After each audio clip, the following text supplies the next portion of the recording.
Our days are limited, they are numbered. So today, I really want to talk about the importance of living intentionally for Him to glorify Him. Because let's be honest with ourselves, how many of us, if we really knew how short our lives were, would continue wasting it doing things and spending our time on things that truly don't matter, that truly bring us nothing? Or would we finally start living like it matters? Hi girls, welcome to Summer in the Psalms. This is a Bible study where I go through most of the chapters in the book of Psalms and try to break them down in under 2 minutes. We're jumping into Psalm 90 today. This one is actually written by Moses, and fun fact, it's actually one of the oldest Psalms. He starts in verses 1 and 2 with reminding us that God has been our dwelling place for every generation. God is our constant home because He is eternal and we're not.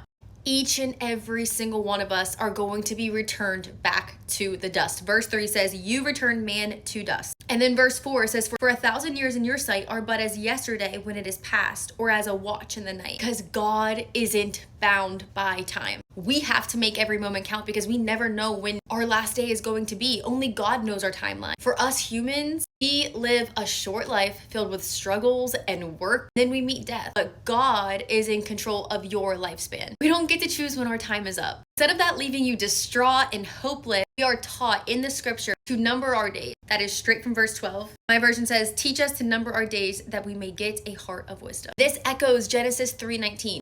We were formed from dust and we will return to dust. And this shouldn't be morbid. This should be motivated. It's God reminding us that every single moment counts. It's precious and we should be living it intentionally because time is something that you cannot get back. I know that if you've lost someone in this lifetime, you really understand that concept now.